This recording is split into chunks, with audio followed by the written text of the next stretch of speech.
অর্থাৎ আমি রাসূলগণকে সুসংবাদদাতা এবং সতর্ককারী রূপে পৃথিবীতে প্রেরণ করেছি। আল্লাহ বলেন, আমি এই পৃথিবীতে রাসূলদেরকে সুসংবাদদাতা এবং সতর্ককারী রূপে পৃথিবীতে প্রেরণ করেছি, যাতে করে রাসূল আগমনের পরে আল্লাহর বিরুদ্ধে মানুষের আর কোনো অজুহাত না থাকে। ওয়াকান আল্লাহু আজিজান হাকিমা, আর আল্লাহ তাআলা তিনি হচ্ছেন পরাক্রমশালী এবং মহাপ্রজ্ঞাময়। তাহলে উদ্দেশ্য আল্লাহ তাআলা ক্লিয়ার করলেন, কেন তিনি রাসূল পাঠালেন, যাতে মানুষের অজুহাত না থাকে। আল্লাহ তাআলা যদি রাসূল পৃথিবীতে বাণীবাহক হিসেবে প্রেরণ না করতেন, মানুষরা বলতো আল্লাহ আখিরাত বলে যে একটা কথা আছে এটা তো আমি বুঝি নাই, আল্লাহ মৃত্যুর পরে যে আবার জীবিত হইতে হবে এটা তো আমি শুনি নাই, আল্লাহ এই পৃথিবীতে আমি কি কি করেছি তার পাই টু পাই তোমার সুপ্রিম কোর্টের কাঠগড়ায় দাঁড়িয়ে যে বিচারের সম্মুখীন হতে হবে কেউ তো আমার কোনোদিন বলে নাই। এই জন্য আল্লাহ বলেন আমি পৃথিবীতে রাসূল পাঠিয়েছি যাতে করে মানুষের কোনো এক্সকিউজ না থাকে। আচ্ছা বলেন তো, এখন কি কেউ আল্লাহরে বলতে পারবে আল্লাহ বিচার যে হবে এটা তো আমি জানি না? বলতে পারবে? আল্লাহ আখিরাত বলে যে একটা কথা আছে, পুনরুত্থান, পুনর্জীবিত হইতে হবে, আবার বিচারের সম্মুখীন হইতে হবে, জান্নাত জাহান্নাম আছে, এগুলো তো কোনোদিন আমি শুনি নাই। এই কথা, এই এক্সকিউজ তোলার কোনো সুযোগ কি আর আছে? No excuse will be granted that day, dear brothers and sisters. সেদিন কোনো এক্সকিউজ আল্লাহ তাআলা গ্রহণ করবেন না, কারণ আল্লাহ তাআলা রাসূলদেরকে প্রেরণ করেছেন, তারা আমাদেরকে বিস্তর বর্ণনা করে জানিয়ে গিয়েছে। এবং কেন রাসূলদেরকে প্রেরণ করেছেন আল্লাহ বলেন যে দুইটা প্রাইম রেসপন্সিবিলিটি দিয়ে আমি রাসূলদেরকে প্রেরণ করেছি। এক নাম্বার মুবাশশিরিন, তারা সুসংবাদদাতা, তারা আমাদেরকে জানিয়েছে এই পৃথিবীতে যদি আমরা ভালো কাজ করি, এক আল্লাহর ইবাদত করি, কারো হক নষ্ট না করি, তাহলে আমরা জান্নাতে যেতে পারবো। জান্নাতের সুসংবাদ তারা দেন। They are the bearer of glad tidings. They are the bearer of paradise. তারা জান্নাতের সুসংবাদদাতা। রাসূলদের দুই নাম্বার প্রাইম রেসপন্সিবিলিটি হচ্ছে মুনজিরিন, তারা সতর্ককারী। তারা আমাদেরকে এই মর্মে সতর্ক করেছেন যে পৃথিবীতে যদি আল্লাহর ইবাদত না করে শিরক করো, বেদাত করো, এই পৃথিবীর বুকে যদি ফাসাদ করো, যদি সীমা লঙ্ঘন করো, যদি অন্যের অধিকার নষ্ট করো, তাহলে তোমাদেরকে জাহান্নামের আযাব ভোগ করতে হবে, ঠিক কিনা? তাহলে দুইটা প্রাইম রেসপন্সিবিলিটি। রাসূলরা হচ্ছেন মুবাশশিরিন, সুসংবাদদাতা, জান্নাতের সুসংবাদ দিয়েছেন। তারা ভালো কাজ করলে জান্নাতে যাওয়া যাবে। পাশাপাশি তারা হচ্ছেন সতর্ককারী। কিসের সতর্ককারী? জাহান্নামের ব্যাপারে সতর্ককারী। এই পৃথিবীতে ফাসাদ করলে, আল্লাহ তাআলার অবাধ্য হলে জাহান্নামে যেতে হবে।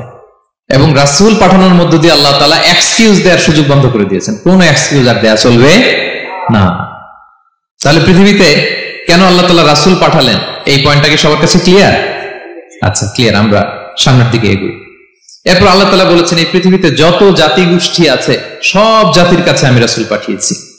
ওয়া ইম মিন উম্মাতিন ইল্লা খালা ফিহা নাযীর, যত জাতি, যত নেশন এই পৃথিবীতে এসেছে সব জাতিকে সতর্ক করবার জন্য, ইনস্ট্রাক্ট করবার জন্য, গাইড করবার জন্য আমি রাসূল পাঠিয়েছি। এমন কোন জাতি নাই যে জাতির মধ্যে আল্লাহ রাসূল পাঠায় নাই, সবাই রাসূল পেয়েছেন। এবং মজার ব্যাপার হচ্ছে they are the chosen and selected personality by Allah subhanahu wa ta'ala. রাসূলরা হচ্ছেন আল্লাহ তাআলার পক্ষ থেকে chosen এবং সিলেক্টেড। রাসূলদেরকে সিলেক্ট করেছে কে? আল্লাহ। তিনি বলেন ওয়া ইন্নাহুম ইনদানা লামিনাল মুস্তাফাইনাল আখিয়ার, নবীরা হচ্ছে আমার কাছে মনোনীত, আমি তাদেরকে মনোনীত করেছি এবং তারা হচ্ছে সর্বশ্রেষ্ঠ মানুষ। তার মানে এই আয়াত থেকে বোঝা গেল নবীরা সিলেক্টেড, তারা ইলেক্টেড না। ইলেকশন করে নবী হওয়া যায় না, নবী সিলেক্টেড এর মাধ্যমে হইতে হয়, সিলেকশনের মাধ্যমে। আর সিলেক্ট করেন কে? আল্লাহ। চুজ করেন কে? আল্লাহ। ইলেকশন করে নবী হওয়া যায়? আমরা পৃথিবীর সবাই মিলে যদি ভোট দেই যে আল্লাহ আমরা সবাই ভোট দিলাম, এই হচ্ছে রাসূল, তাকে রাসূল হিসেবে আপনি কবুল করেন, হবে? ইলেকশনে ভোট দিলে আমাদের সাথে যদি ম্যানকাইন্ডের সাথে জিন কাইন্ডও যুক্ত হয়, জিনেরাও যদি বলে আল্লাহ আমরাও আছি, আমরাও দিলাম একটা করে ভোট, হবে? রাসূল হবে? ফেরেশতারাও যদি যুক্ত হয়, ফেরেশতারাও যদি বলে, মানুষও ভোট দিল, জিনেরাও দিল, ফেরেশতারাও দিল, প্রত্যেকে একটা করেই দিল, ধরেন প্রত্যেকের ভোট গণনা করার পরে দেখা গেল বিশাল ভোট কাউন্ট হয়েছে। এখন তাদের এই ভোটের উপর ভিত্তি করে রাসূল হবে কেউ? হবে? কারণ নবী ইলেকশনে হওয়া যায় না, নবী হয় সিলেকশনে। আর সিলেক্ট করেন কে? আল্লাহু ইয়ালামু হাইসু ইয়াজআলু রিসালাতাহু, কাকে রাসূল বানাবেন, কাকে তিনি নবী হিসেবে অ্যাপয়েন্ট করবেন, এটা তিনিই জানেন। শুধুমাত্র, কেবলমাত্র, একমাত্র আল্লাহ তাআলা সোললি এটাকে কন্ট্রোল করেন। কেউ চাইলে কারো ভোটে, কারো ইলেকশনে নবী হওয়া যায় না। নবীরা হচ্ছে সিলেক্টেড, চুজেন পার্সোনালিটি বাই আল্লাহ সুবহানাহু ওয়া তাআলা। তাহলে নবীরা নির্বাচিত নন, ওনারা মনোনীত। নবীরা কি নির্বাচিত? নবীরা মনোনীত। এখন কতজন নবী রাসূল আল্লাহ তাআলা পাঠিয়েছেন? আল্লাহ তাআলা সুস্পষ্ট করে জানাননি কতজন। কিছু কিছু হাদিস থেকে পাওয়া যায় লক্ষাধিক রাসূল, নবী এবং রাসূল আল্লাহ তাআলা পৃথিবীতে পাঠিয়েছেন। কিন্তু কোরআন আল কারিমে এই লক্ষাধিক নবী রাসূলের সবার কথা আল্লাহ তাআলা আমাদেরকে শোনাননি। আল্লাহ তাআলা মাত্র 25 জন রাসূলের কথা আমাদেরকে শুনিয়েছেন। কতজন? 25 জনের কথা আল্লাহ তাআলা শুধু আমাদেরকে বলেছেন, বাকিদের কথা বলেন নাই। কতটুকু আমাদের বলা দরকার এটা আমাদের চেয়ে ভালো জানেন কে? আল্লাহ ভালো জানেন। আল্লাহ তাআলা ভালো জানেন কতটুকু আমাদেরকে জানাতে হবে। যত রাসূল তিনি পাঠিয়েছেন, যত নবী পাঠিয়েছেন, সবার কথা যদি আল্লাহ কোরআনে বলতেন তাহলে কোরআন কি মাত্র 611 পৃষ্ঠার একটা বই হতো? 10 খণ্ড, 15 খণ্ড, 20 খণ্ড। তখন আমরা হাফেজ হতে পারতাম? হ্যাঁ, আমরা হাফেজ তরিকুল ইসলাম পাইতাম তখন? হ্যাঁ, তাকরিম পাইতাম? তখন তো হাফেজ হওয়া যেত না। এটা যদি 15 খণ্ড 20 খণ্ডের বিশাল ভলিউম হয়, হাফেজ হওয়া যেত না। এজন্য আল্লাহ তাআলা সব নবীদের কথা আমাদেরকে শোনায় নাই, মাত্র 25 জন নবীর কথা কোরআনে আল্লাহ শুনিয়েছেন। কতজন? আল্লাহ বলেন রুসুলান কদ কসাসনাহুম আলাইকা মিন ক্বাবলু ওয়া রুসুলান লাম নাকসুসহুম আলাইক। নবী হে, অনেক রাসূলের কথা আপনাকে শুনিয়েছি, আবার অনেক রাসূলের কথা আমি শোনাই নাই। যাদের কথা শোনানোর প্রয়োজন মনে করেছি তাদের কথাই আমি শুনিয়েছি। তাহলে আমরা বুঝলাম কোরআনে বর্ণিত হয়েছে কয়জন নবী রাসূলের নাম? সবাই বলবেন আওয়াজ করে, কয়জন? 25 জন। এবং এই 25 জন নবীর মধ্য থেকে 6 জনের নামে আল্লাহ 6টা সূরা ডেডিকেট করেছেন কোরআনে। 6টা সূরা উৎসর্গ করেছেন। সূরা ইউনুস, সূরা ইউসুফ, সূরা ইব্রাহিম, সূরা মুহাম্মদ, সূরা নূহ, সূরা হুদ। 6 জন নবী। কয়জন নবী? 6 নবীর নামে আল্লাহ তাআলা 6টা সূরা ডেডিকেট করেছেন। এবং এই যত নবী আল্লাহ তাআলা পাঠিয়েছেন সব নবীর উপর ঈমান আনা আবশ্যক। হ্যাঁ, it's compulsory to believe in every messenger sent by Allah subhanahu wa ta'ala to validate our faith. আমাদের ঈমানটাকে প্রিজার্ভ করার জন্য সব নবীর উপর আমাদের ঈমান আনতে হবে। সব নবী। আমরা যে ঈমান আনি, ঈমানে মুফাসসাল, যেখানে 7টা বিষয়ের উপর বিস্তারিত ঈমানের যে ঘোষণা আমরা দেই, আমরা তো বলি যে ঈমানে একটা মুজমাল আর একটা কি মুফাসসাল। ঈমানে মুফাসসালে 7টা বিষয়ের প্রতি ঈমান আনতে হয়। আমানতু বিল্লাহি ওয়া মালাইকাতিহি ওয়া কুতুবিহি, তারপরে ওয়া রুসুলিহি, পাইছেন? ওয়াল ইয়াউমিল আখিরি ওয়া বিল কদরি খাইরিহি ওয়া শাররিহি মিনাল্লাহি তাআলা ওয়াল বা'সি বা'দাল মাউত। এই 7টা বিষয়ের উপর বিস্তর ঈমান আমাদের আনতে হয়। এই 7টার মধ্যে রাসূলদের ব্যাপার আছে না নাই? রাসূলদের উপর ঈমান আনতে হবে। যদি না আনি তাহলে আরকানুল ঈমান পূর্ণ হলো না, আমার ঈমান পরিপূর্ণ হবে না। তাহলে রাসূলদের উপর পূর্ণাঙ্গ ঈমান আনা এটা আবশ্যক। এবং এই সকল নবী এবং রাসূলদের একটাই ধর্ম ছিল। ধর্মটার নাম কি? সবাই বলুন, কি নাম? সবার একটাই ধর্ম। সব নবীর একটাই ধর্ম। কারণ আল্লাহর কাছে মনোনীত ধর্ম কয়টা? একটা। ইন্নাদ দীনা ইনদাল্লাহিল ইসলাম। আল্লাহর কাছে মনোনীত একটাই ধর্ম, সেটা হচ্ছে ইসলাম। এই যে ইহুদি বলে, নাসারা বলে, এগুলো ধর্ম না। এগুলো বংশ, গোষ্ঠী, জাতির নাম অনুসারে নামকরণ করা হয়েছে। যেমন নাসারা এসেছে, ঈসা আলাইহিস সালামের মা মারিয়াম ফিলিস্তিনের নাসিরিয়া শহরে জন্মগ্রহণ করেছেন। নাসিরিয়া, ওইখান থেকে আসছে নাসারা। ইয়াকুব আলাইহিস সালামের 10 ছেলে, এই 10 ছেলের মধ্যে থেকে এক ছেলের নাম হচ্ছে ইয়াহুদা। এই ইয়াহুদা থেকে এসেছে ইহুদি। কিন্তু সব নবীর ধর্ম একটা। আওয়াজ করে বলুন তো সবাই, সেটা কি? ইসলাম। সবার ধর্ম একটা ছিল, ইসলাম। বিষ্ণু ইসলাম বলেন ওয়াল আম্বিয়াউ ইখওয়াতুন লিআল্লাতিন। সেই বুখারীর বর্ণনা, নবীগণ হচ্ছে একে অন্যের বৈমাত্রেয় ভাইয়ের মতো। বৈমাত্রেয় ভাই মানে মা ভিন্ন কিন্তু বাবা এক, এরকম হয় না? ধরেন আমার বাবা যদি একাধিক বিয়ে করে, তো প্রত্যেক স্ত্রী গর্ভে যদি সন্তান আসে, তো আমরা সবাই তো ভাই, কি বলেন? কিন্তু মা ভিন্ন। মা কি? তবে বাবা এক। নবীদের দৃষ্টান্তটা এরকম। আল আম্বিয়া ও ইখওয়াতুন লিআল্লাহ। নবীরা হচ্ছেন বৈমাত্রেয় ভাইয়ের মতো, তাদের মা ভিন্ন কিন্তু বাবা এক। বিষ্ণু ইসলাম বলেন উম্মাহাতুহুম শাত্তা ওয়া দীনুহুম ওয়াহিদ। তাদের শরীয়ত, তাদের বিধিবিধান এটা ভিন্ন ভিন্ন, কিন্তু তাদের দিন কি? এক, সেটা হচ্ছে ইসলাম। সকল নবীর ধর্মের নাম হচ্ছে ইসলাম। যেমন ইব্রাহিম আলাইহিস সালামের ব্যাপারে আল্লাহ তাআলা বলেন মা কানা ইব্রাহিমু ইয়াহুদিয়ান ওয়ালা নাসরানিয়ান ওয়ালাকিন কানা হানিফাম মুসলিমা। ওমা কানা মিনাল মুশরিকিন। নবী ইব্রাহিম আলাইহিস সালাম উনি ইহুদিও ছিলেন না, নাসারাও ছিলেন না, উনি একনিষ্ঠ মুসলিম ছিলেন। কে ছিলেন? আল্লাহ নবী ইউসুফ আলাইহিস সালাম উনি সবসময় আল্লাহর কাছে দোয়া করতেন, আল্লাহ তাওয়াফানি মুসলিমান ওয়াল হিকনি বিসসালিহিন, আল্লাহ তুমি আমাকে মুসলিম হিসেবে মৃত্যু দিও আর সৎকর্মশীলদের সাথে অন্তর্ভুক্ত করে নিও। তো উনি মুসলিম না হলে এই দোয়া করতেন, আল্লাহ মুসলিম হিসেবে মৃত্যু দিও। সুলাইমান আলাইহিস সালাম রানী বিলকিসের কাছে একটা চিঠি লিখেছেন। এই চিঠি আবার পাঠিয়েছেন হুদহুদ পাখিকে দিয়ে। হুদহুদ পাখি ঠোঁটে করে এটা কামড় দিয়ে নিয়ে বিলকিসের রাজপ্রাসাদের ভেন্টিলেশনের ভিতর দিয়ে ঢুকে বিলকিস লাঞ্চ করে বিশ্রাম নিতেছিল, বুকের উপরে চিঠিটা রেখে ফুরুত করে উড়াল দিছে হুদহুদ। খুলে দেখে অদ্ভুত এক চিঠি, ইন্নাহু মিন সুলাইমান ওয়া ইন্নাহু বিসমিল্লাহির রহমানির রহিম। তো বিলকিসকে উদ্দেশ্য করে সাল্লাল্লাহু আলাইহি ওয়াসাল্লাম বলেছিলেন, আল্লাহ তাআলু আলাইয়া ওয়াতুনি মুসলিমিন, বিলকিস অবাধ্য হয়ো না, বাড়াবাড়ি করো না, মুসলিম হয়ে আমার কাছে ফিরে আসো। কোন নবী বলছেন? তো উনি যদি মুসলিম না হতেন, উনি মুসলিম হওয়ার আহ্বান করতেন? প্রিয় ভাইরা, তাহলে সব নবীর ধর্ম একটা, সেটা কি? ইসলাম। সব নবী একই ধর্মের অনুসারী ছিলেন। এ পর্যায়ে আমরা কমন প্রফিটিক ফিচার্স, 10টা কমন ফিচার আছে যেটা সব নবীদের ক্ষেত্রে প্রযোজ্য। সব নবীদের ক্ষেত্রে এই ফিচারগুলো পাওয়া যায়। এই 10টা কমন ফিচার নিয়ে আলোচনা করব ইনশাআল্লাহ। এই 10টা কমন ফিচারের 1 নম্বর হচ্ছে আল ওয়াহি। সকল নবীকে আল্লাহ তাআলা ওহী পাঠিয়েছেন, রেভেলেশন, প্রত্যাদেশ। ওহী মানে সিক্রেট মেসেজ, যেটা নবী শুনে আর আল্লাহ জানে, দুনিয়ার মানুষ এটা শোনে না। নবীরা বললে কেবল শোনে। সুবহানাল্লাহ। সব নবীকে আল্লাহ এই ওহীটা পাঠিয়েছেন। জিবরাইল আলাইহিস সালাম মারফত ওহী পাঠিয়েছেন, অথবা সরাসরি কিতাব পাঠিয়েছেন, কিংবা সহিফা পাঠিয়েছেন। আল্লাহ তাআলা ইরশাদ করছেন, ইন্না আওহাইনা ইলাইকা কামা আওহাইনা ইলা নূহি ওয়ান নাবিয়িনা মিন বা'দি। নবী নূহ আলাইহিস সালামের পরে সব নবীদের কাছে আমি যেমনি ওহী পাঠিয়েছি, আপনার কাছেও আমি এভাবে ওহী পাঠিয়েছি। সব নবীদের কাছে আমি এভাবে ওহী পাঠিয়েছি। সূরা বাকারার শুরুতে মুত্তাকিদের সংজ্ঞা দিতে যে আল্লাহ তাআলা বলেন, ওয়াল্লাযীনা ইউমিনুনা বিমা উনজিলা ইলাইকা ওয়া মা উনজিলা মিন ক্বাবলিক ওয়া বিল আখিরাতি হুম ইউকিনুন।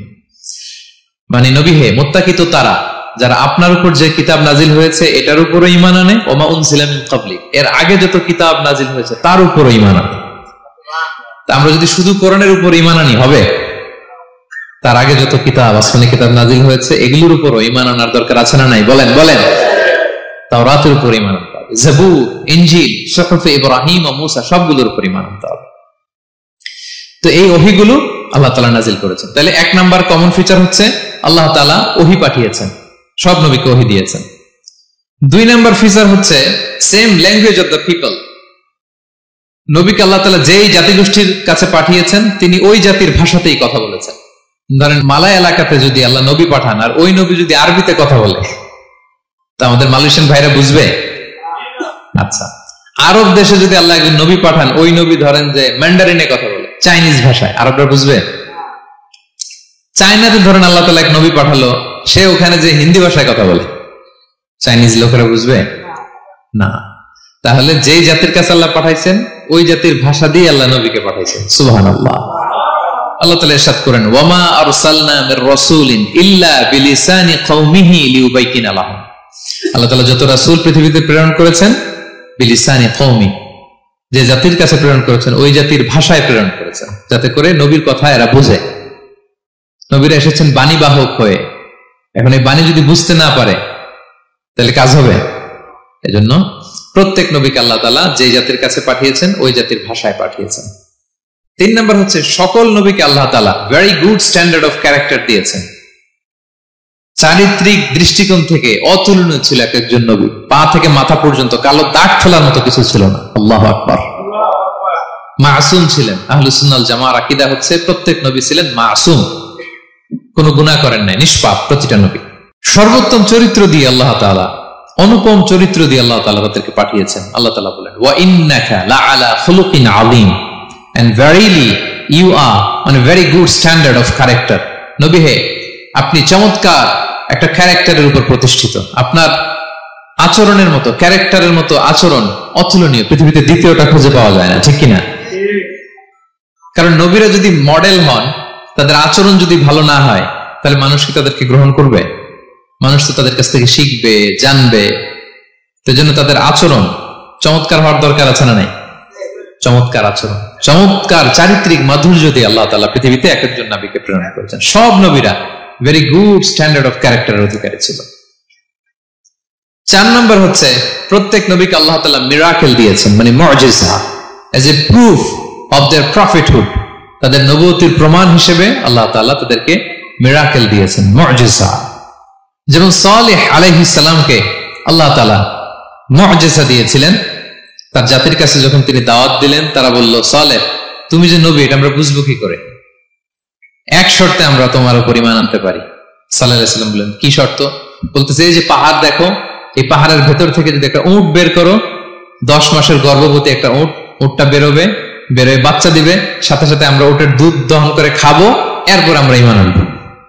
চিন্তা করছেন কত শর্ত? পাহাড়ের ভেতর থেকে কি বের করে দেখাইতে হবে? উট। উনি আল্লাহর কাছে দোয়া করলেন, আল্লাহ বললেন কবুল, তবে কথা না শুনলে কিন্তু খবর আছে। বলছে ঈমান আনবে, ঈমান না আনলে কিন্তু খবর আছে। উনি দোয়া করলেন, আল্লাহ কবুল করলেন। পাহাড় বিদীর্ণ হয়ে একটা বিশাল আকৃতির উট বের হয়ে আসলো, 10 মাসের গর্ভবতী উট। মুহূর্তে এটা ডেলিভারি করলো একটা উটের বাচ্চা, এবং দুধ দিতে আরম্ভ করলো, ওলান ভর্তি দুধ। সবাই পেট ভরে দুধ খেলো। খাওয়ার পরে কয়, তুমি জাদুকর। খাওয়ার পরে সালেহ আলাইহিস সালাম কি বলে? ইউ আর এ ম্যাজিশিয়ান, তুমি জাদুকর, তুমি তো বড় ভেলকিবাজ সালেহ, তুমি পাহাড়ের ভিতরে ভেলকি ঢুকাই দিছো। আল্লাহ তাআলা তাদেরকে একটা সাউন্ড গ্রেনেড, প্রচন্ড শব্দ তরঙ্গ দিয়ে ধ্বংস করে দিলেন। কানের পর্দা ফেটে সবগুলো লাশ হয়ে জমিনে পড়ে রইল। তাহলে এই যে সালেহ আলাইহিস সালাম যেটা দেখাইছেন, এটা কি ভেলকি ছিল? ম্যাজিক ছিল? কি ছিল? মুজিজা, miracle, as a proof of their prophethood. তাদের নবুয়তির প্রমাণ হিসেবে আল্লাহ তাআলা তাদেরকে মুজিজা দিয়েছেন। মূসা আলাইহিস সালামের মুজিজা কি ছিল? লাঠি। ফাআলকাহা ফাইযা হিয়া হাইয়াতুন তাসআ। ওই লাঠি রেখে দিলে মুভিং স্ন্যাক হয়ে যেত, নড়তেছে সাপ, ছবল মারবে। সুবহানাল্লাহ। এটা কি ম্যাজিক ছিল? কি ছিল? মুজিজা। ঈসা আলাইহিস সালামকে আল্লাহ তাআলা মাইন্ড ব্লোয়িং মুজিজা দিয়েছেন। অন্ধ ব্যক্তির চোখে হাত বুলিয়ে দিলেই দৃষ্টিশক্তি ফিরে পেত। ধবল রোগী, কুষ্ঠ রোগীর গায়ে টাচ করে দিলে স্কিন পরিষ্কার হয়ে যেত। মৃত ব্যক্তিকে দাঁড়াতে বললে মুহূর্তে দাঁড়িয়ে যেত। কুম বিইযনিল্লাহ, আল্লাহর আদেশে দাঁড়াও বললে লাশ জীবিত হয়ে দাঁড়িয়ে যেত। বেলকিবাজি ছিল এটা? কি ছিল? বিষ্ণু ঈসা ইসলাম দাওয়াত দিচ্ছেন কুরাইশদেরকে, ওরা মানে না। বিষ্ণু নবী পাগল পড়া, বললেন, আচ্ছা বলো কুরাইশের লোকেরা কি বললে বিশ্বাস করবে যে আমি সত্য নবী? কি বললে বিশ্বাস করবে? তারা বলল, মুহাম্মদ ওই যে আকাশের চাঁদ, এটার 2 ভাগ করে দেখাইতে বললে বিশ্বাস করবো তুমি সত্য নবী। কি আবদার দেখছেন? হ্যাঁ, নবীদেরকে পেয়ে মামুর বাড়ির আবদার নিয়ে আসছিল এক এক জাতিগোষ্ঠী। বলে, মুহাম্মদ আকাশের জল জলে চাঁদটাকে যদি তুমি 2 ভাগ করে দেখাতে পারো তবেই বুঝবো তুমি নবী। বিষ্ণু ইসলাম আল্লাহর কাছে দোয়া করলেন, আল্লাহ বললেন, ঠিক আছে। ইখতারাবাতিস সাআতু ওয়ানশাক্কাল কমার ওয়া ইয়ারাউ আয়াতান ইয়ারিদু ওয়া ইয়াকুলু সিহরুন মুস্তামির। বিষ্ণু নবী সাব্বাবা, এই আঙ্গুলের নাম কি? ইবহাম, সাব্বাবা, ওয়ুসতা, বিনসার, খিনসার। হ্যাঁ, আমরা ইংরেজি নাম ঠিকই জানি, আরবিটা জানি না। ইবহাম, সাব্বাবা, ওয়ুসতা, বিনসার, খিনসার। বিষ্ণু সাব্বাবা আঙ্গুলি উঠালেন, এটা শাহাদাত আঙ্গুলি বলে, আসলে সাব্বাবা আরবিতে। তো বিষ্ণুনবী এভাবে আল্লাহর নাম নিয়ে চাঁদের দিকে ইঙ্গিত করলেন, মুহূর্তে আকাশের জ্যোৎস্না বিলানো চাঁদটা 2 ভাগ হয়ে গেল। কুরাইশরা দেখে তো অবাক। বিষ্ণু বললেন, এবার কথা অনুযায়ী ঈমান আনো। বলে, Muhammad you are a magician. Muhammad তুমি বড্ড বড় জাদুকর, তুমি চাঁদের মধ্যে জাদু লাগাই ফেলছো। নাউযুবিল্লাহ মিন যালিক। তাহলে আল্লাহ তাআলা age a proof of their prophethood, তাদের নবুয়তির প্রমাণ হিসেবে প্রত্যেক নবীকে কি দিয়েছেন? মুজিজা দিয়েছেন, সব নবীকে দিয়েছেন। 5 নাম্বার, সকল নবীর দাওয়াতি মিশন এক ছিল, একই মিশন নিয়ে নবীরা পৃথিবীতে এসেছেন। সেটা কি? তাওহীদ, রিসালাত, আখিরাত। আমার সাথে সাথে বলেন, তাওহীদ, রিসালাত, আখিরাত। তাওহীদ, রিসালাত, আখিরাত। এই 3টা বুনিয়াদী শিক্ষা দিতে নবীরা এসেছে। তাওহীদ মানে ওয়াননেস অফ গড, আল্লাহ যে এক, সব নবী প্রচার করেছেন। রিসালাত মানে তারা যে বার্তাবাহক হিসেবে এসেছেন তাদের কথা মানতে হবে, এটার দাওয়াত দিয়েছেন। আখিরাত মানে হচ্ছে মৃত্যুর পরেও যে একটা জীবন আছে, সেই জীবনের ব্যাপারে প্রত্যেক রাসূলরা কি করেছেন? দাওয়াত দিয়েছেন। এবং কোন নবীর কথার সাথে আরেক নবীর কথার গরমিল পাওয়া যায় না, অমিল হয়নি। আচ্ছা বলেন তো, কখনো কি হয়েছে কোন এক নবী এসে বলছে যে মৃত্যুর পরে একটা জীবন আছে, আরেক নবী এসে বলছে না, মনে হয় নাও থাকতে পারে? বলছে? এক নবী এসে বলছে আমাদের স্রষ্টা আল্লাহ তাআলা তিনি একজন, আরেকজন বলছে না একজন না, 2-3 জন হইতে পারে। এক নবী এসে বলছে ভালো করলে জান্নাত, খারাপ করলে জাহান্নাম। আরেক নবী এসে বলছে না, জান্নাত জাহান্নাম বলতে কিছু নাই। হয়েছে হয়েছে কোন নবীর কথার সাথে কোন নবীর কথার কোনো বৈপরীত্য নাই, কারণ প্রত্যেক নবীরা মন গড়া কিছু বলতেন না। ওমা ইয়ান্তিকু আনিল হাওয়া ইন হুয়া ইল্লা ওয়াহয়ুন ইউহা। নবীরা কথা বলতেন একটা হেডকোয়ার্টার থেকে তথ্য পেয়ে। ওই হেডকোয়ার্টারটা কার? ওই হেডকোয়ার্টার থেকে যে ইনফরমেশন আসতো সেটার আলোকে নবীরা কথা বলতেন, বানিয়ে কিছু বলতেন না। সব নবীরা দাওয়াত দিয়েছেন, ইয়া কওমি ইবুদুল্লাহ মা লাকুম মিন ইলাহিন গায়রু, হে আমার জাতির লোকেরা এক আল্লাহর ইবাদত করো, আল্লাহ ছাড়া অন্য কারো ইবাদত করো না। সব নবীরা বলেছেন ইন্নী লাকুম রাসূলুন আমিন, নিশ্চয় আমি তোমাদের কাছে বিশ্বস্ত রাসূল হিসেবে প্রেরিত হয়েছি। সব নবীরা বলেছেন ইয়াউমা লা তামলিকু নাফসুন লিনাফসিন শাইআ ওয়াল আমরু ইয়াউমা ইযিল লিল্লাহ, এমন এক দিনের মুখোমুখি হতে হবে কেউ কারো উপকার করতে পারবে না। নেতা কর্মীর উপকারে আসবে না, কর্মী নেতার উপকারে আসবে না, পীর সাহেব মুরিদের উপকারে আসবে না, মুরিদ পীর সাহেবের উপকারে আসবে না, হাজবেন্ড ওয়াইফের কিছু করতে পারবে না, ওয়াইফ হাজবেন্ডকে কিছু করে দিতে পারবে না। দিনটা বড্ড ভয়ঙ্কর। সব নবীর এই তিনটা দাওয়াত দিয়েছেন, তাওহীদ, রিসালাত, আখিরাত। তার মানে সব নবীর দাওয়াতি মিশন এক, এক অভিন্ন দাওয়াতি মিশন নিয়ে তারা পৃথিবীতে এসেছেন। 6 নাম্বার, এই পৃথিবীতে যত রাসূল এসেছে, নবী এসেছে, তারা প্রত্যেকে মানুষ ছিলেন। কি ছিলেন? নাকি জিন ছিল? ফেরেশতা? প্রেরিত সব নবীরা কি ছিল? মানুষ ছিল। মক্কার কুরাইশরা বলতো মা লিহাযা রাসূলি ইয়াকুলু আত-তাআমা ওয়া ইয়ামশি ফিল আসওয়াক, ব্যাপার কি মুহাম্মদ আবার কেমনে রাসূল হয়? আমরাও বাজারে যাই, উনিও যায়, আমরাও বিয়ে করি, উনিও বিয়ে করে, আমাদেরকে মারলে কাটলে লাল রক্ত, ওনারও রক্ত বেরোয়। তো তারা চাচ্ছিল, তারা বলতেছিল যে মানুষ না দিয়ে আল্লাহ যদি ফেরেশতা পাঠাইতো নবী হিসেবে তাইলে না ভালো হইতো। তালবাহান, এটার কি বলে? ফেরেশতা পাঠালে কি বলতো জানেন? ফেরেশতা পাঠালে বলতো ফেরেশতাদের তো ক্ষুধা লাগে না, এরা বুঝবে কি আমাদের কষ্ট? ফেরেশতাদের তো জৈবিক চাহিদা নাই, এরা কেমনে বুঝবে? ফেরেশতাদের তো খারাপ কাজ করার প্রবণতা, টেন্ডেন্সি নাই। আমাদের যে কষ্ট, দুঃখ, ফিলিং, সেটা তো ফেরেশতারা বুঝে না। ফেরেশতারা কেমনে আমাদের নবী হয়? এটা বলতো, ঠিক কিনা? তালবাহানা বলে কেমন রাসূল, আমরা যা করি তাই করে। আল্লাহ বলেন সব নবীকে আমি মানুষ হিসেবে প্রেরণ করেছি। বিষ্ণু ইসলাম বলেন ইন্নামা আনা বাশারুম মিসলুকুম, নিশ্চয় আমি তোমাদের মতোই মানুষ। তোমাদের মতোই কি মানুষ, তবে পার্থক্য হচ্ছে ইউহা ইলাইয়া, আমার কাছে ওহী আসে, প্রত্যাদেশ আছে আল্লাহ তাআলার পক্ষ থেকে। তাহলে 6 নম্বর যেই কমন ফিচার আমরা জানলাম, আল্লাহর পাঠানো সবগুলো নবী এবং রাসূল তারা কি ছিলেন? সবাই বলুন, তারা কি ছিলেন? মানুষ ছিলেন। 7 নম্বর কমন ফিচার হচ্ছে আল্লাহর পাঠানো সব নবী এবং রাসূলরা ওনারা পুরুষ ছিলেন। কি ছিলেন?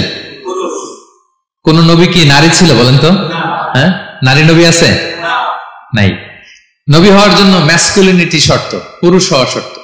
কারণ নবীকে অনেক বড় বড় জিনিসের নেতৃত্ব দিতে হবে, মাঝে মাঝে মিলিটারি তৈরি করতে হবে, লিডারশিপ লাগবে, যুদ্ধ পরিচালনা করতে হবে। নারীদের পক্ষে এটা সম্ভব? কঠিন। আমাদের বোনদের অনেক ধরনের দুর্বলতা আছে, তাদের মাসে কিছুদিন তারা আল্লাহর আদেশে অসুস্থ থাকে, ঠিক কিনা? পিরিয়ড তাদের চলে, ওই সময় সালাত পড়তে পারে না, অনেক প্রতিবন্ধকতা তাদের আছে। বাচ্চা যদি ধারণ করে পেটে 9 মাস, ওনারা অসুস্থ। শেষের মাসগুলোতে তো কঠিন, জটিল অবস্থা। বাচ্চা ডেলিভারির পরেও 40 দিন ব্লিডিং আছে না নাই? তাহলে অনেক ধরনের জটিলতা আল্লাহ তাআলা ওনাদের দিয়েছেন। এজন্য আল্লাহ তাআলা নবুয়তের গুরু দায়িত্ব, এটার জন্য আল্লাহ তাআলা পুরুষদেরকে সিলেক্ট করেছেন। আলহামদুলিল্লাহ বলেন। তাহলে যত নবী এবং রাসূল পৃথিবীতে এসেছিল ওনারা পুরুষ ছিল। আল্লাহ বলেন ওয়ামা আরসালনা মিন ক্বাবলিকা ইল্লা রিজালান নূহি ইলাইহিম, নবী হে মুহাম্মদ আপনার আগে যত নবী এবং রাসূলকে আমি পৃথিবীতে প্রেরণ করেছি তাদেরকে পুরুষ হিসেবে প্রেরণ করেছি, কোন নারীকে আমি নবুয়তের মর্যাদা দেইনি। 8 নাম্বার, প্রত্যেক নবীকে আল্লাহ তাআলা একটা গ্রুমিং, একটা ট্রেনিং সেশনের মধ্য দিয়ে নিয়েছেন। সেটা কি? সেটা হচ্ছে সবাইকে আল্লাহ তাআলা শেফার্ড হিসেবে কাজ দিয়েছিলেন, রাখাল হিসেবে। পৃথিবীর সব নবীরা ছাগল চড়াতেন, সব, আদম আলাইহিস সালাম থেকে শুরু করে বিষ্ণু ইসা ইসলাম পর্যন্ত। সুবহানাল্লাহ পড়বেন না? বিষ্ণু ইসা ইসলাম বলেন মা বাআসাল্লাহু নাবিয়্যান ইল্লা রাআল গানাম, আল্লাহ এমন কোন নবী পাঠায় নাই যেই নবী ছাগল চড়ায় নাই। সব নবী। সাহাবারা অবাক হয়ে বললেন ওয়া আনতা ইয়া রাসূলুল্লাহ, হে নবী আপনিও ছাগল চড়িয়েছেন? বিষ্ণু বললেন হ্যাঁ, আমি তো অল্প কিছু পারিশ্রমিকের বিনিময়ে মক্কার লোকদের ছাগল চড়িয়ে দিতাম। সুবহানাল্লাহ। কেন সব নবীকে দিয়ে আল্লাহ ছাগল চড়ালেন? এই ট্রেনিং সেশন, গ্রুমিং সেশন কেন? কারণ ছাগলকে একসাথে বসানো কঠিন। ছাগল একটু কি বলে একটু টেরা টাইপের প্রাণী, কথা শুনতে চায় না। ধরেন যে সারা সপ্তাহ আপনি খুব ব্যস্ত, একদিন সুযোগ পাইছেন সপ্তাহে যে আজকে আমি ফ্রি আছি, যাই পুকুরে যে আমি গোসল করি, ছাগলটারও গোসল করাই। এটা ধরে যদি এখন পুকুরের দিকে টান দেন, কি করবে? পা দুইটা এমন শক্ত করে মাটিতে ধরে রাখবে, আপনি যত টানবেন ওর ঘাড়ের চামড়া ছিঁড়ে যাচ্ছে, তারপরেও আসে না। এরপর ছাগলগুলোর একসাথে রাখা কঠিন, একটা নেচে ওদিকে যায়, আরেকটা লাফ দেয় এদিকে, আরেকটা ওইদিকে।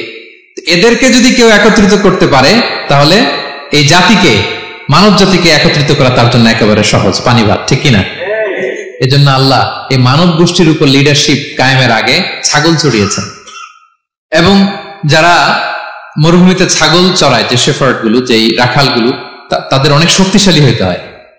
গায়ে শক্তি না থাকলে ছাগল চড়ানো যায় না, কিন্তু লাঠি নিয়ে হই হই করে পিছনে দৌড়াইতে হয়, নেকড়ের ছোবল থেকে ছাগলগুলোকে রক্ষা করতে হয়, বাঘ নেকড়ে এগুলো থেকে বাঁচাইতে হয়। তার মানে এটা করার মধ্য দিয়ে এই জাতিকে কিভাবে জাহান্নামের আগুন থেকে বাঁচাবে নবীদের ওই ট্রেনিং হয়ে যায়।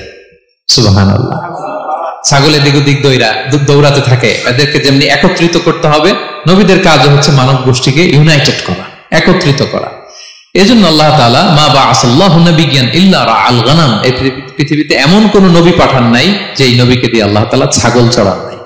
সব নবীর মধ্যে এটা কমন। 8 নম্বর পয়েন্ট। 9 নম্বর পয়েন্ট হচ্ছে enmity from their own people.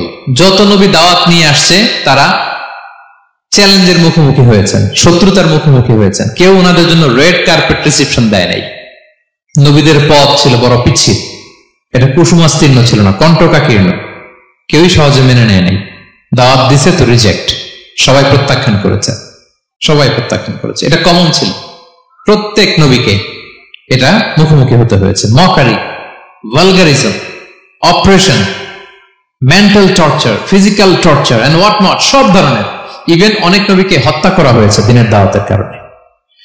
বনি ইসরায়েলের লোকেরা তাদের নিজেদের 70,000 নবীকে নিজেরা হত্যা করেছে। এমনকি আমার নবী বিশ্বনবী মুহাম্মদ রাসূলুল্লাহ সাল্লাল্লাহু আলাইহি ওয়াসাল্লামকে হত্যার ষড়যন্ত্র করা হয়েছিল। আল্লাহ তাআলা দয়া করে বিশ্বনবীকে হিজরতের ব্যবস্থা করে দিয়ে প্রাণে বাঁচিয়েছেন, মক্কা থেকে মদিনাতে পাঠিয়ে দিয়েছেন। তাহলে এই পথ বড় কঠিন ছিল, নবীদের পথ, সব নবীর জন্য, এক্সেপ্ট সুলাইমান এবং দাউদ আলাইহিস সালাম, তাদের কথা ভিন্ন। এছাড়া সব নবীরা এই সংগ্রাম, এই বিরোধিতা, এই শত্রুতা, এই জেলাসি, এগুলোর মুখোমুখি হয়েছে পৃথিবীর সকল নবীরা, সকল নবীরা। বিষ্ণু ইসলাম ঘুমাতে পারে নাই একটা রাত শান্তিতে। বিষ্ণুর বায়োগ্রাফি যদি আপনি পড়েন, জীবনে যদি পড়ে দেখেন, প্রত্যেকটা নবীর জীবনে এই কষ্টকর মুহূর্তগুলো ছিল। শত্রুতা সব নবীকে পোহাতে হয়েছে। বিষ্ণু ইসলামের কাছে যখন প্রথম নাজিল হলো ইকরা বিসমি রাব্বিকাল্লাযী খালাক, সূরা আলাকের প্রথম কয়টা আয়াত? 5 আয়াত নিয়ে কোরআনের ভারে নতুন রেভেলেশন পেয়ে বিষ্ণুনবী কাঁপতে আরম্ভ করলেন। কাঁপতে কাঁপতে জ্বর এসে গেল বিষ্ণুনবীর গায়ে, নিচে নেমে আসলেন। খাদিজা রাদিয়াল্লাহু তাআলা আনহাকে বললেন জাম্মিলুনি জাম্মিলুনি, আমাকে কম্বল চাপা দাও, আমার খুব শীত লাগছে, আমার জ্বর এসে গিয়েছে। কাঁপতে লাগলেন বিষ্ণু ইসলাম। খাদিজা রাদিয়াল্লাহু তাআলা আনহার এক চাচাতো ভাই ওয়ারাকা ইবনে নওফল ছিল ইনজিল কিতাবের পণ্ডিত। খাদিজা রাদিয়াল্লাহু তাআলা আনহা বিষ্ণুকে নিয়ে চাচাতো ভাইয়ের কাছে গেলেন, যে বলেন ভাই ওরাকা দেখেন তো মোহাম্মদ কি বলে, সে কি দেখছে, কি নিয়ে আসছে, কাঁপতেছে আর বলতেছে আমি মরে যাব, আমাকে কম্বল চাপা দাও। ওরাকা বললেন মোহাম্মদ কে এসেছিল বলতো? বিষ্ণু জিবরাইল ইসলামের বর্ণনা দিলেন। কি বলেছে বলতো? 5 আয়াতের বর্ণনা বিষ্ণু ইসলাম দিলেন। তখন বিষ্ণু ইসলামের কথা শুনে ওরাকা বলল তোমার কাছে যে এসেছে ওহুয়ান নামুস, মানে জিবরিল, সে সব নবীদের কাছে এসেছে। মোহাম্মদ তুমি নবী হবা, তুমি কি হবা? তুমি নবী হবা, আখিরি নবী হবা তুমি। যে তোমার কাছে এসেছে সে সব নবীদের কাছে ওহী নিয়ে এসেছিল। আর জেনে রাখো মুহাম্মদ, তোমার এলাকার লোকেরা একদিন তোমাকে এলাকা থেকে বের করে দিবে। ভবিষ্যৎবাণী করতেছিলেন। বিষ্ণুনবী বললেন আওয়া মুখরিজিয়াহুম, আমার ভাই বেরাদার, আমার জ্ঞাতি গোষ্ঠীর লোকেরা আমার এলাকা ছাড়া করবে? ওরাকা বললেন হ্যাঁ। লাম ইয়াতি রাজুলুন ক্বাত্তু বিমিসলি মা জিতা বিহি ইল্লা উদিয়া, তোমার মতো এরকম রিসালাতের দায়িত্ব নিয়ে যারাই কোনো জাতির কাছে এসেছে তাদের সাথে এরকম শত্রুতা করা হয়েছে। বিষ্ণু ইসলাম সেদিনের কথা শুনে, ওরাকার কথা শুনে অবাক হয়েছিলেন। তাহলে সব নবীদের ক্ষেত্রে 9 নম্বর কমন বৈশিষ্ট্য হচ্ছে তাদেরকে বাধার সম্মুখীন হতে হয়েছে। এখনো যারা নবীদের পথে চলবে বা চলে তাদের জীবনে বাধা বিপত্তি আছে না নাই? হ্যাঁ, তারা জেনে বুঝেই এই পথে এসেছে। তারা হিসাব মিলিয়েই এই পথে নেমেছে। এজন্য বাধা বিপত্তি চ্যালেঞ্জ কোন মুমিনকে তার রাস্তা থেকে সরাতে পারে না, ঠিক কিনা বলেন? এক চুলো নড়াতে পারে না। এটা নবীদের পথ, এটা নবীওয়ালা কাজ। এখানে জুলুম থাকবে, এখানে বাধা বিপত্তি থাকবে, এখানে চ্যালেঞ্জ থাকবে। এই পথটা সোজা, সিরাতুল মুস্তাকিম। যদি শেষ মাথায় যাওয়া যায়, ডাইরেক্ট জান্নাতুল ফিরদাউস। আলহামদুলিল্লাহ। তাহলে সব নবীরা বাধার সম্মুখীন হয়েছে। 9টা কমন ফিচার গেল। 10 নম্বর, দ্য লাস্ট কমন ফিচার, পৃথিবীর সব নবীরা ইন্তেকাল করেছেন, আর কোন নবী আসবে না। আসবে? পৃথিবীর সব নবীরা মারা গিয়েছেন, কিন্তু আলামুল বারজাখের জগতে নবীরা জীবিত। আই রিপিট, আমি আবারও বলি, প্রত্যেক নবী তার কবরে জীবিত আলামুল বারজাখে। আমরা এই দুনিয়াতে আসার আগে যেই জগতে ছিলাম, ওই জগৎটার নাম হচ্ছে আলামুল আরওয়াহ, মানে রূহের জগৎ। সেখান থেকে আমরা এই জগতে এসেছি, এটার নাম আলামুদ দুনিয়া, দুনিয়ার জগৎ। আবার মৃত্যুর পরে যে নতুন এক্সটেশনে আমরা যাব, সেটার নাম হচ্ছে আলামে বারজাখ, বারজাখের জগৎ। নবীরা ওই বারজাখের জগতে জীবিত। বিষ্ণু ইসলাম সুনানে আবু দাউদের হাদিসে বলেন যে ইন্নাল্লাহা হাররামা আলাল আরদি আন তাকুলা আজসাদাল আম্বিয়া, আল্লাহ তাআলা এই জমিনকে, নবীদের দেহকে কনজিউম করাকে হারাম করে দিয়েছেন। মানে জমিনের জন্য নবীদের লাশকে পচিয়ে ফেলা, খেয়ে ফেলা হারাম। যত নবী যেখানে ইন্তেকাল করেছেন, তাদের পবিত্র দেহ মোবারক এখনো আগের মতো একেবারে যখন মৃত্যুবরণ করেছিলেন তখন লাশটা যেমন তাজা ছিল, এখনো প্রত্যেকে তার কবরে এরকম তাজা লাশ নিয়ে শুয়ে আছে। প্রত্যেক নবী কবরে জীবিত। বিষ্ণু ইসলাম ওনার কবরে জীবিত। তবে এটা বারজাকি জগতে। এই দুনিয়া তিনি যেভাবে জীবিত ছিলেন ওইভাবে না, বারজাকি জগতে জীবিত। আমরা যখন প্যারা নবীর উপর সালাম পৌঁছাই, দরুদ পড়ি, প্রত্যেক ফেরেশতা, একটা ফেরেশতা আছে এই দরুদগুলোকে নিয়ে বিষ্ণুনবীর কাছে পৌঁছায়। আপনার বাবার নাম, আপনার নাম বলে ফেরেশতা বলে যে অমুকের ছেলে অমুক আপনাকে সালাম দিয়েছে। বিষ্ণুনবী কবর থেকে নিজে ওই সালামের উত্তর বলে, কারণ বিষ্ণু ইসলাম বারজাকের জগতে তিনি জীবিত। হায়াতুন নবী, বারজাকের জগতে তিনি জীবিত। আর এখানে বিষ্ণু ইসলাম বলেন আল আম্বিয়া ও আহিয়াউন ফি কুবুরিহিম ইউসাল্লুন, নবীরা তাদের কবরে জীবিত, সেখানে তারা সালাত আদায় করে। নবীরা তাদের কবরে কি করে? সালাত আদায় করে। তাহলে এই 10টা হচ্ছে কমন ফিচার্স এমং প্রফেটস। সব নবীদের মধ্যে এই বিষয়গুলো পাওয়া যায়। সর্বশেষ পয়েন্ট হচ্ছে lessons from the life of the prophets. এত নবী রাসূল যে আল্লাহ তাআলা আমাদের হেদায়েতের জন্য পাঠালেন, তাদের জীবনী থেকে আমাদের জন্য শিক্ষা কি, লেসন কি, এটা জানার দরকার আছে না নাই? বলেন। 7 জন নবীর জীবনী থেকে 7টা শিক্ষা 7 মিনিটে বলে আমরা শেষ করে দেব ইনশাআল্লাহ বিইذنিল্লাহ। প্রথমে আমরা শুনবো সাইয়েদনা আদম আলাইহিস সালামের জীবনী থেকে শিক্ষা। পৃথিবীর প্রথম নবী কে ছিল বলেন তো? আদম আলাইহিস সালাম। আমরা যেমনি আমাদের শৈশব ছিল, কৈশোর ছিল, যৌবন, তারপর বার্ধক্যের দিকে যাচ্ছি, ওনার কি এরকম ছিল? আদম আলাইহিস সালামের শৈশব ছিল না? ছিল? কৈশোর ছিল? কনফিউশনে পড়ে গেছে। ছিল? ছিল না। মজার ব্যাপার হচ্ছে ওনার শৈশব কৈশোর ছিল না। ওনাকে আল্লাহ সৃষ্টি করতে যুবক করে সৃষ্টি করছে। সুবহানাল্লাহ, তো আসতে কেন? সৃষ্টি করতেই যুবক, 60 হাত লম্বা। কয় হাত? 60 হাত লম্বা করে তৈরি করছেন আদম আলাইহিস সালামকে। আপনারাও যারা জান্নাতে যাবেন 60 হাত লম্বা হয়ে ঢুকবেন, 33 বছরের যুবক হয়ে ঢুকবেন। 80 বছর বয়সে মারা গেল, কত বছর বয়সে ঢুকবেন? গালে কোনো দাড়ি থাকবে না। এই দুনিয়ায় দাড়ি রেখে নেন, ওখানে দাড়ি ছাড়া উঠবেন। একেবারে কোনো জুরদা মুর্দা ও আবনাউ সালাসা ওয়া সালাসিন, 33 বছরের তাগড়া ইয়াং সুপারস্টার হয়ে জান্নাতে ঢুকবো আমরা। তো আদম আলাইহিস সালামকে আল্লাহ প্রথম নবী করে পৃথিবীতে পাঠালেন। ওনাকে জান্নাতে সব খাইতে বললেন যে সব খাও, একটা গাছের কাছে যেও না। কিন্তু শয়তান সে তার মিশন নিয়ে আসে। সে আদম আলাইহিস সালামকে ভুলভাল বোঝালো, আদম আর হাওয়াকে, যে একটা কাজ করো, আল্লাহ তাআলা তোমাকে না করছে কেন জানো? আল্লাহ তো চায় না তুমি জান্নাতে থাকো, আল্লাহ চায় তোমাদেরকে দুনিয়াতে পাঠিয়ে দিবে। তো তুমি যদি ওই গাছের ফল খেয়ে ফেলো, আল্লাহ আর দুনিয়াতে পাঠাতে পারবে না। কিন্তু আল্লাহ চায় তোমাদেরকে কই পাঠাবে? কিন্তু যদি গাছের ফল খেয়ে ফেলো আর পাঠাইতে পারবে না। এজন্য আল্লাহ নিষেধ করছে গাছের ফল খায় না। চিন্তা করছেন? উল্টা, পুরো উল্টোটা বুঝাইছে। তো ভুল করে সাইয়েদনা আদম আলাইহিস সালাম, হাওয়া আলাইহিস সালাম খেয়ে ফেলছেন এই ফল। খাওয়ার পরেই আল্লাহ তাআলা পাঠিয়ে দিলেন পৃথিবীতে, যাও জমিনে যাও, এই জান্নাতে আর থাকা যাচ্ছে না। কাঁদতে আরম্ভ করলেন আদম আর হাওয়া আলাইহিস সালাম। কাঁদতে কাঁদতে অনুতপ্ত হয়ে আল্লাহর কাছে দোয়া করলেন। তো পুরো আদম আলাইহিস সালামের জিন্দেগির সবচেয়ে বড় শিক্ষা হচ্ছে রিপেন্টেন্স, অনুতপ্ত হওয়া। কি হওয়া? অনুতপ্ত হওয়া। আমরা ভুল করব, কুল্লুকুম খাত্তাউন, আমরা সবাই পাপী। সবাই কি পাপী? কে পাপ করি না? আমরা সবাই পাপী। কিন্তু মনে রাখবেন, আমাদের পাপ যত বড় হোক, আল্লাহর রহমতের দরিয়া তার চাইতেও বড়, অনেক বড়। তিনি দয়াময়, তিনি মেহেরবান, তার দয়ার শেষ নাই, তার মায়ার শেষ নাই। তার রহমতের দরিয়া যে কত বড় আপনি কল্পনাও করতে পারবেন না। শয়তান আর আমাদের মধ্যে পার্থক্য হচ্ছে, শয়তান পাপ করে পাপে অটল থাকে, কিন্তু বিশ্বাসীরা পাপ করার সাথে সাথেই ক্ষমা চায় কার কাছে? এটা হচ্ছে আদম আলাইহিস সালামের জীবনী থেকে আমাদের জন্য সবচেয়ে বড় লেসন।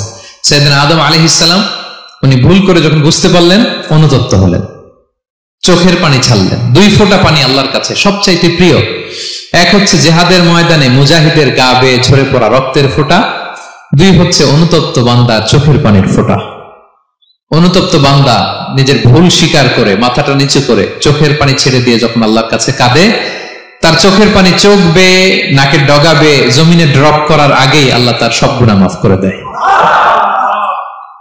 সাইয়েদনা আদম আলাইহিস সালাম কাঁদতে আরম্ভ করলেন। কাঁদতে কাঁদতে অনুতপ্ত হয়ে দোয়া করলেন, রব্বানা যালামনা আনফুসানা ওয়া ইল্লাম তাগফির লানা ওয়া তারহামনা লানাকুনান্না মিনাল খাসিরিন। রব্বানা, হে আমাদের রব, যালামনা আনফুসানা, আমরা আমাদের নফসের উপর জুলুম করেছি, ভুল করেছি, অন্যায় করেছি, অপরাধ করেছি। ওয়া ইল্লাম তাগফির লানা, আল্লাহ তুমি যদি ক্ষমা না করো, তুমি যদি মাফ না করো, লানাকুনান্না মিনাল খাসিরিন, আল্লাহ আমরা ধ্বংস হয়ে যাব, আমরা ক্ষতিগ্রস্ত হয়ে যাব, আমরা লুজার হয়ে যাব। এই বাক্যগুলো বলে বলে যখন আল্লাহ তাআলার কাছে দোয়া করলেন, আল্লাহর রহম হলো। আল্লাহ দয়া করে সাইয়েদনা আদম আর হাওয়া আলাইহিস সালামকে ক্ষমা করে দিলেন। ক্ষমা করে আবার জান্নাতের এন্ট্রির ঘোষণা দিলেন যে আবার দুনিয়ার জীবন শেষ করে আসো, যেখান থেকে আসছিল আবার ওখানে ঢুকতে পারবে। তাহলে আদম আলাইহিস সালামের জীবন থেকে আমরা যে লেসনটা পাই সেটা কি ভাই? বলেন বলেন। অনুতপ্ত হওয়া, রিপেন্টেন্স। আমরাও যদি জীবনে ভুল করি কি করবেন? ভুলের উপর অটল থাকবেন? অনড় থাকবেন? একগুঁয়ে ধরে বসে থাকবেন? সীমা লঙ্ঘন করবেন? আমরা ক্ষমা চাইব। কার কাছে ক্ষমা চাইব? ক্ষমা দেওয়ার জন্য তিনি বসে থাকেন। শেষ রাতে আল্লাহ প্রথম আসমানে চলে আসেন। প্রথম আসমানে এসে ডাকতে থাকেন, আলা মিন মুস্তাগফিরিন আগফির আলা, কে ক্ষমা চাবা? কে পাপ করেছে, জুলুম করেছে, বলো, আমি ক্ষমা দেওয়ার জন্য আসছি। আলা মিন মুস্তারজিকিন আরযুক আলা, কার রিজিকের দরকার, কার চাকরি নাই, কার ব্যবসা মন্দা, আমার কাছে চাও, আমি আল্লাহ বাড়িয়ে দেব। কার কি লাগবে বল, আমি দেব। আল্লাহ তাআলা দেওয়ার জন্য আসছে, আমি নেয়ার জন্য উঠতে পারি না। আমরা যেন আল্লাহ তাআলার কাছে চাই বেশি বেশি, এবং ভুল করলে যেন আমরা অনুতপ্ত হই। ভুল করলে আমরা কি হব? সাইয়েদনা আদম আলাইহিস সালামের জীবন থেকে আমরা এটা শিখলাম। 2 নম্বরে সাইয়েদনা নূহ আলাইহিস সালামের লাইফ থেকে আমরা কি শিখি? ওনার লাইফ থেকে আমরা শিখি হচ্ছে কনসিস্টেন্সি, মানে লেগে থাকা। ভালো কাজের জন্য কি করা? লেগে থাকা। উনি 950 বছর দাওয়াত দিয়েছিলেন ওনার জাতিকে। কয় বছর বলেন তো? 950 বছরের দাওয়াতি কার্যক্রমের ফলে উনি ফলোয়ার জোটাইতে পারছেন কয়জন জানেন? 80 জন। কয়জন? 80 জন। এরাই আমাদের পূর্বপুরুষ। আমরা পৃথিবীর সবাই কিন্তু এদেরই নাতিপুতি। এই 80 জনকে নিয়ে উনি নৌকার উপর উঠছিলেন, কিস্তির উপর, আর বাকিটা তো মহাপ্লাবন দিয়ে আল্লাহ ধ্বংস করে দিয়েছেন। ওই 80 জন আবার জমিনে এসে জমিন আবাদ করা শুরু হলো, ওখান থেকে পৃথিবীর সকল মানুষ। সুবহানাল্লাহ। উনি বলেন, ক্বালা রাব্বি ইন্নী দাআউতু কওমি লাইলান ওয়া নাহারা, আল্লাহ আমি দিন রাত এক করে আমার জাতি গোষ্ঠীকে দাওয়াত দিয়েছি। ফালাম ইয়াজিদহুম দুআই ইল্লা ফিরারা, কিন্তু আমার দেখলে লোকগুলো ভেগে ভেগে যায়। আর কি করে? আমার কথা যেন শুনতে না হয়, এরা কানে আঙ্গুল দিয়ে রাখে আর মুখে কাপড় পেঁচিয়ে রাখে। নূহ আলাইহিস সালাম তারপরও থামতেন না, কন্টিনিউয়াস দাওয়াতি কাজ। লোকজন নূহ আলাইহিস সালামকে পিটিয়ে আধা মরা করে কাঁথা দিয়ে পেঁচিয়ে পাহাড়ে রেখে আসতেন। ওইখান থেকে এসে নূহ আলাইহিস সালাম আবার দাওয়াত দিতে শুরু করতেন। What a consistency! কিভাবে লেগেছিলেন! 950 বছর তিনি দাওয়াত দিয়েছেন, মাত্র 80 জন ফলোয়ার হয়েছিল। তাহলে আমরা অল্প দাওয়াতি কাজ করেই আমরা হতাশ হয়ে যায়। হায় রে, আমার কথা শুনলো না, হায় রে আমার কথা পৌঁছাইল না, হায় রে আমার কাছে এসে কেউ মুসলিম হইল না, হায় রে আমার কথা। অস্থির। আপনার কাজ হচ্ছে পৌঁছে দেওয়া, আপনার কাজ হচ্ছে কোরআনের কথা মানুষকে বলা। এটা দিয়ে কতটুকু কি হবে এটার ফয়সালা কার?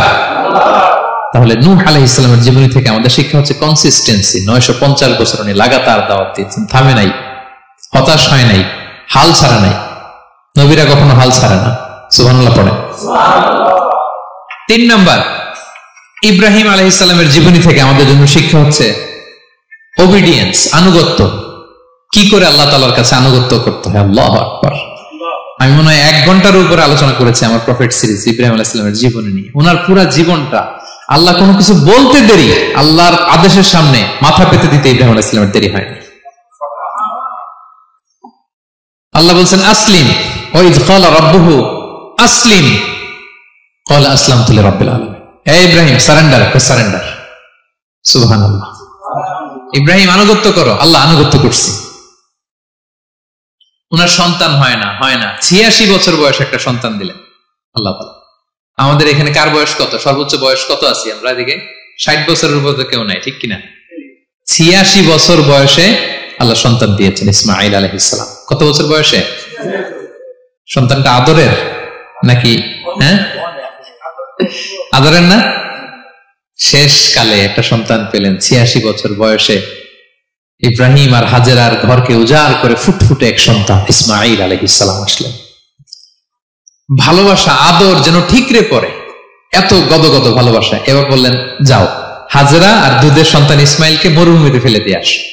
বলতে দেরি, রেখে আসতে দেরি নেই। এটাই হচ্ছে ইব্রাহিম আলাইহিস সালামের আনুগত্য। দুধুমরু প্রান্তরে হাজেরা আর ইসমাইল আলাইহিস সালামকে রেখে আসলেন, চলে আসলেন। বুকটা ফেটে চৌচির, 86 বছর বয়সে একটা দুধ সন্তান পেলাম, দুধের বাচ্চা, আমার স্ত্রী সহ মরুভূমিতে রেখে আসলাম।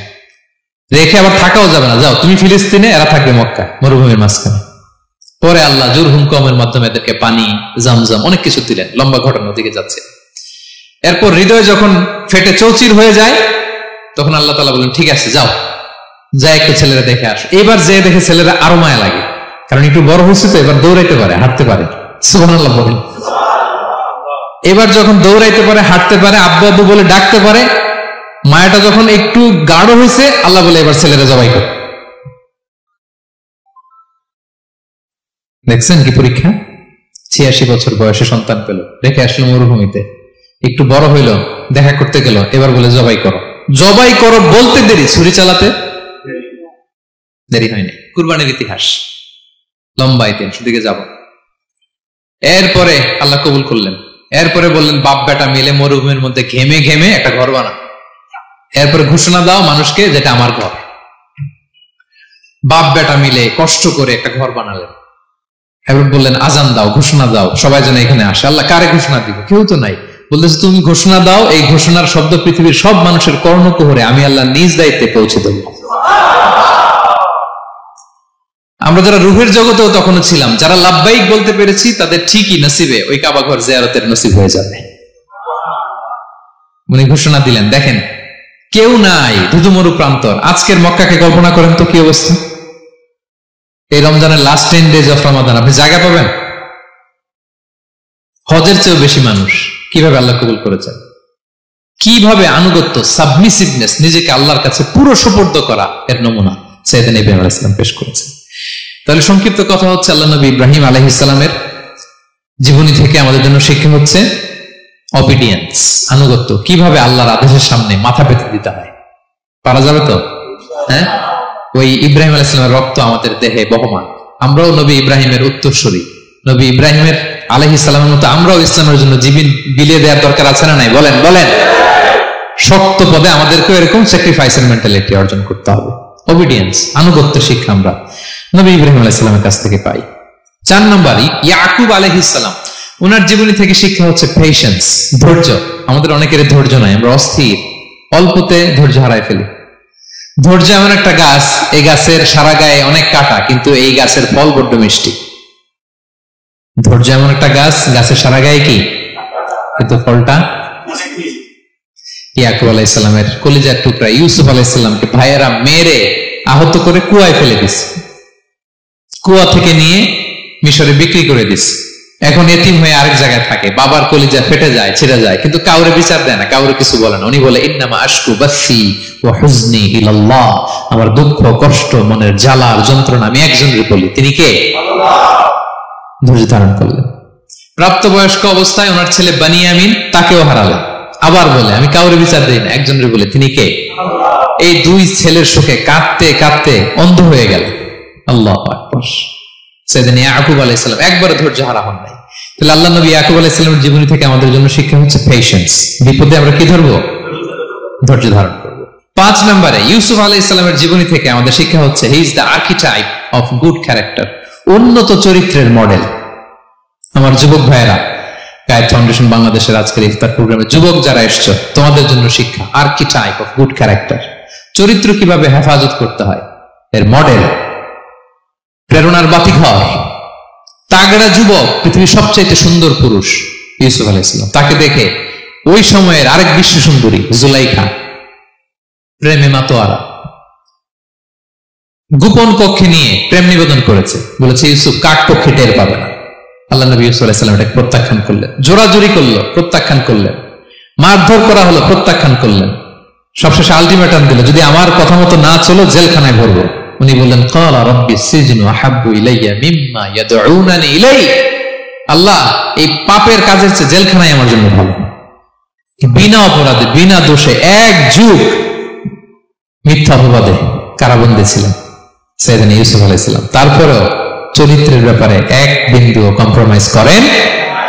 যুবক ভাইরা, চরিত্র বড় দামি সম্পদ। সম্পদ গেলে সম্পদ আসে, স্বাস্থ্য গেলে স্বাস্থ্য আসে, একবার চরিত্র নষ্ট হলে ওই চরিত্র আর ফিরে পাওয়া যায় না। সাইয়েদনা ইউসুফ আলাইহিস সালামের জীবনী থেকে আমাদের শিক্ষা হচ্ছে চরিত্রকে কিভাবে প্রিজার্ভ করতে হয় এটা। 6 নম্বরে সাইয়েদনা ঈসা আলাইহিস সালামের জীবনী থেকে আমাদের জন্য শিক্ষা হচ্ছে স্লেভারি, দাসত্ব। কারণ আমরা সবাই গোলাম একজনের। বলেন তো কার গোলাম? আল্লাহর গোলাম। কিন্তু ওনার সব উম্মতেরা মানে খ্রিস্টানরা তাকে বলে সান অফ গড, উনি নাকি আল্লাহর সন্তান। নাউজুবিল্লাহ পড়েন। ওনার মা ম্যারি মানে মারিয়াম আলাইহিস সালাম নাকি আল্লাহর স্ত্রী। নাউযুবিল্লাহ।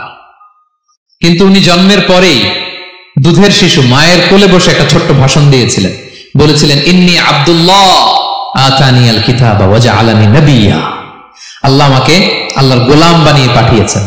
দেখেন কি নবী, প্রথমে এসে বলেন আমি কিন্তু রাসূল। একে তো দুধের শিশু, মুখের প্রথম কথা কি? ইন্নী আব্দুল্লাহ, আমি আল্লাহর গোলাম। যাতে করে পুরো খ্রিস্ট সমাজের বিরুদ্ধে দলিল হয়ে থাকে যে তোমাদের নবী পৃথিবীতে এসে তার মুখ নিঃসৃত প্রথম শব্দটাই ছিল আমি আল্লাহর দাস, আমি আল্লাহর গোলাম। এবং উনাকে ওনার মাকে আল্লাহ স্পেশাল ইন্টারোগেট করবেন কিয়ামতের দিন। ঈসা, মারিয়াম, তোমরা কি বলে আসছিলা যে তুমি আমার বউ আর তুমি আমার সন্তান? ওনারা কাচুমাচু করে থার করে কাঁপবে আল্লাহর সামনে, কারণ এটা শিরকের প্রশ্ন। তারা বলবে আল্লাহ আমরা যদি বলতাম আপনি তো জানতেন, আপনি যা শিখিয়েছেন আমরা তাই বলেছি। আল্লাহ জানেন যে উল্টাপাল্টা কিছু বলে নাই, তারপরেও কোটি কোটি মানুষের সামনে এত বিশাল জনগোষ্ঠী কেন এই নবীকে আল্লাহর সন্তান বললো? আল্লাহ তাআলা ঈসা আলাইহিস সালামকেও ছাড়বেন না, জিজ্ঞেস করবেন। তিনি বলবেন আল্লাহ আমি যে তোমার গোলাম এটার দাওয়াত দিয়েছি, আর আজীবন গোলামের মতোই ছিলাম। ঈসা আলাইহিস সালাম কৃষকের সাথে, মজুরের সাথে, কুলির সাথে, ধোপাদের সাথে বন্ধুত্ব করেছিলেন। সমাজের নিচু শ্রেণীর লোকেরা ছিল তার ফলোয়ার। আল্লাহু আকবার। তাহলে সাইয়েদনা ঈসা আলাইহিস সালামের জীবনী থেকে আমরা শিখলাম আমরা সবাই আল্লাহর গোলাম, আল্লাহর দাস। সর্বশেষ নবী, বিশ্ব নবী, পেয়ারা নবী মুহাম্মদুর রাসূলুল্লাহ সাল্লাল্লাহু আলাইহি সাল্লামের জীবনী থেকে কি শিক্ষা? এই শিক্ষা তো বলতে গেলে ঘন্টার পর ঘন্টা লাগবে। একটা শিক্ষা শুধু বলি, সেটা হচ্ছে মার্সি। ওমা আরসালনাকা ইল্লা রাহমাতাল লিল আলামিন, I have sent you as a mercy for the entire universe. নবী হে, আমি আপনাকে গোটা বিশ্বের সবার জন্য রহমত করে প্রেরণ করেছি। তিনি মানুষের জন্য রহমত, তিনি প্রাণীর জন্য রহমত, তিনি পাখির জন্য রহমত, তিনি স্ত্রীদের জন্য রহমত, তিনি উম্মতের জন্য রহমত, তিনি তার ফলোয়ার সাহাবীদের জন্য রহমত। ঠিক কিনা? তিনি কত রহমতের নবী ছিলেন? বিষ্ণু ইসলাম কতটা রহমতের নবী ছিলেন? ছোট্ট একটা উদাহরণ দিয়ে শেষ করি। বিষ্ণু ইসলাম বলেন লিকুল্লি নাবিয়িন দাওয়া মুস্তাজাবা, আল্লাহ প্রত্যেকটা নবীকে একটা করে দোয়ায়ে মুস্তাজাবা দিয়েছেন। মানে এমন দোয়া, এই দোয়া করতে দেরি কিন্তু দোয়া কবুল হতে দেরি হয়। সব নবীকে আল্লাহ বলছেন এই নবীরা তোমাদের প্রত্যেককে একটা করে দোয়া করার সুযোগ দিলাম এই দুনিয়াতে, এবং দোয়াটা করার সাথে সাথেই কবুল করে ফেলবে। বিষ্ণু বলেন লিকুল্লি নাবিয়িন দাওয়া মুস্তাজাবা, সব নবীরা একটা করে দোয়া মুস্তাজাব পেয়েছেন। দাআউ বিহা, আর নবীরা ওই দোয়াটা দুনিয়াতেই করে ফেলছে। সব নবীর ওই স্পেশাল দোয়া যেটা করলেই কবুল, ওটা সব নবীরা কি করছে? দুনিয়াতেই করে ফেলেছে। কিন্তু বিশ্বনবী বলেন ওয়া ইন্নী আখতাবিউ দাওয়াতি শাফাআতান লি উম্মতি ইয়াউমাল কিয়ামা, আমি আমার সেই দোয়াটা এই দুনিয়ার মুখে অন্যান্য নবীদের মতো করি নাই। আমি আমার দোয়াটা আমার গুনাহগার উম্মতের জন্য কিয়ামতের কঠিন দিনে তারা যখন মুসিবতে পড়ে যাবে, ওই মুসিবত থেকে বাঁচার জন্য ওই দোয়াটা আমি আমার উম্মতের জন্য রেখে দিয়েছি। ওয়া ইন্নী আখতাবিউ দাওয়াতি শাফাআতান লি উম্মতি ইয়াউমাল কিয়ামা। সব নবীরা এই দোয়াটা করেছে, দুনিয়াতেই কবুল হয়ে গিয়েছে। কিন্তু বিষ্ণুনবী বললেন আমি চাইলে এই দোয়াটা করতে পারতাম। তায়েফের ময়দানে বিষ্ণুনবী ওই দোয়া করলে বিষ্ণুনবীর গা দিয়ে রক্ত ঝরে না। কুরাইশদের সাথে বিষ্ণুনবীর 3 বছর জেল খাটা লাগে না। মদিনাতে বিষ্ণুনবী অনেক না খেয়েছিলেন, পেটে পাথর বেঁধেছিলেন, দোয়া করলে জান্নাত থেকে খাবারের বস্তা চলে আসতো, মুহূর্তেই কবুল। জীবনের কোন কঠিন পরিস্থিতিতে বিষ্ণুনবী এই দোয়াটা করেনি। বিষ্ণু বলেন আমি আমার এই দোয়াটা স্পেশালি আমার গুনাহগার উম্মতের জন্য রেখে দিয়েছি। কিয়ামতের কঠিন ময়দানে আমার গুনাহগার উম্মত যখন বিপদে পড়ে যাবে, তাদেরকে ওই বিপদ থেকে বাঁচানোর জন্য ওই দোয়াটা আমি প্রিজার্ভ করে দিয়েছি। বিষ্ণু ইসলাম আমার জন্য এই দোয়াটা রেখে দিয়েছে। প্রিয় ভাইয়েরা, এই দোয়াটা আপনার জন্য রেখে দিয়েছেন। বিষ্ণুনবী দোয়াটা আমাদের জন্য রেখে দিয়েছেন। চাইলে এই দুনিয়াতে এই দোয়াটা করতে পারতেন, করেন নাই। সব নবীরা করে ফেলেছেন। এজন্য বিষ্ণুনবীকে বলা হয়েছে ওমা আরসালনাকা ইল্লা রাহমাতাল লিল আলামিন, নবী হে, I have sent you as a mercy for the entire universe, গোটা বিশ্বের জন্য আপনাকে আমি রহমত করে প্রেরণ করেছি। আপনি রহমতের নবী, আপনি দয়ার নবী, মায়ার নবী। বিষ্ণুনবীর জীবনী থেকে শিক্ষা হচ্ছে আমরাও যেন আমাদের অধীনস্থ যারা আছে তাদের প্রতি যেন রহমদিল হই। আমরা আমাদের প্রতিবেশীদের প্রতি যেন রহমদিল হই। আমরা আমাদের ফ্যামিলির সদস্যদের প্রতি যেন রহমদিল হই। এই মার্সি, এই দয়া মায়ার ছোঁয়া যেন বিষ্ণুনবীর উম্মত হিসেবে আমাদের হৃদয়ে থাকে। সবাই পড়ি আমিন। তাহলে সম্মানিত সুধী, নবীদের এই লাইফ লেসন থেকে আমরা যেগুলো শিখলাম, এগুলো আমাদের জীবনে বাস্তবায়নের দরকার আছে না নাই? বলেন বলেন। বেশি বেশি নবীদের জীবন চর্চা করবেন তো? প্রফেট সিরিজের যে লেকচারগুলো আপনাদের জন্য রেখেছি আপনারা শুনবেন তো? সবাই ছেলে মেয়েদেরকে নবীদের জীবনী শেখাবেন তো? তারাই হচ্ছে আমাদের রিয়াল হিরো, তারাই হচ্ছে সুপার হিরো। দে আর আওয়ার আইকন। এবং আমাদের হেদায়েতের জন্য তাদেরকে আল্লাহ তাআলা আমাদের কাছে পাঠিয়েছেন নবী হিসেবে, রাসূল হিসেবে। নবীরা যেই পথে চলেছেন, যে দিক নির্দেশনা আমাদেরকে দিয়েছেন, আমরা যেন আমাদের জীবনকে ওই পথে ওই মতে পরিচালিত করতে পারি। আল্লাহ তাআলা আমাদের সবাইকে কথাগুলো বোঝার ও আমল করার তৌফিক দান করুন।